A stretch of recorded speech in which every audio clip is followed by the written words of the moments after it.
যদিও বিয়ের পর মা বাবা মেয়েদের জন্য পর হয়ে যায় আর আপন হয় শ্বশুর বাড়ি, তবুও যত্ন আত্মীয় ওই পর মানুষেরই করা উচিত। হ্যাঁ, আমি এই বিষয়ে প্রশ্ন করা মা আমাকে ধমকেছিলেন তা সত্যি, তবে আমি এটা বুঝে নিয়েছি ব্যাপারটা।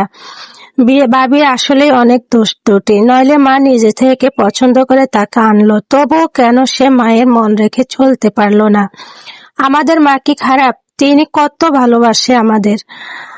যদিও মাঝে মাঝে মনে প্রশ্ন জাগতো, মা হিসাবে তো সব নারী সেরা, কিন্তু তা বলে শ্বশুর শাশুড়ি হিসাবে তিনি সেরা কিনা এই কথা চিন্তার সঙ্গে বলা যায়। তবুও সেসব প্রশ্নকে ছোট মাথায় মস্তিষ্ক ঠাঁই না দিয়ে মা যদি আসলে খারাপ হতো তাহলে বড় ভাইয়ের নিশ্চয়ই মায়ের পক্ষ নিয়ে ভাবিকে কথা শোনাতো না, অপমান করতো না। একবার তো বড় ভাইয়া কি ভীষণ রেগে গেলেন, কাজ থেকে ফিরে দেখলেন মা কাঁদছেন।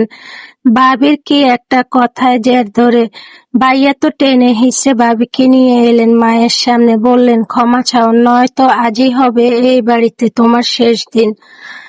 আমার মাকে তুমি কাঁদাও, কত সাহস!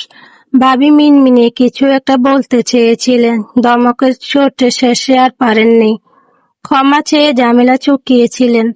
তা ভাবি যদি এতই ভালো হয় তাহলে ভাইয়া নিশ্চয় ভাবিকে ওভাবে ক্ষমা চাওয়াতো না। যার বউ তারই তো বেশি চিন্তা হওয়ার কথা। আমার খামোখা উল্টাপাল্টা চিন্তা মাথায় এনে লাভ কি? মা খুব গর্ব করে বলতেন, এই হলো আমার ছেলে, মা ছাড়া কিছুই বুঝে না। বউ হলো পরের মেয়ে, বউয়ের প্রশ্রয় দিতে হবে কেন?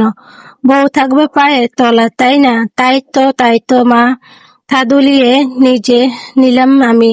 তবে মা মেনে নিতে পারলেন না যখন শুনলেন আমার দুলাভাই খালি নিজের মায়ের কথা মতো চলে, আমার আপাকে পাত্তা দেয় না।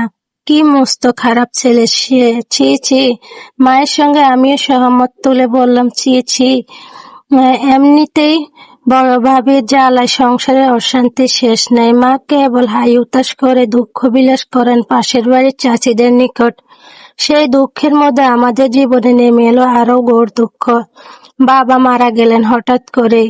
2 দিন কেঁদে কেটে 3 দিনের মাথায় মা বড় ভাইয়াকে বললেন, তোর ভাই বোনগুলো তো সব ছোট, তোর বাবাও নেই, তুই বড় ছেলে, তোকে এবার সব কিছুর হাল ধরতে হবে।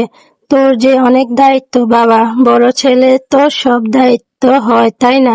মেজ ভাইয়া যদিও কেবল বছর 2-1 ছোট বড় ভাইয়ার থেকে, তবে মায়ের ভাষ্য অনুযায়ী দায়িত্ব সব কেবল বড় ভাইয়ার।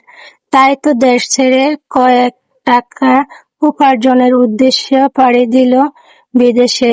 দেশে চাকুরিতে কয়েক টাকাই বা বেতন, বিদেশ কামলা দিলেও এর চেয়ে বেশি কামানো যায়। কষ্টমষ্ট হবে তাতে কি, পুরুষ মানুষ এইটুকু কষ্ট তো করতেই হবে। যদিও কষ্ট থাকে আমার একটুও কষ্ট মনে হতো না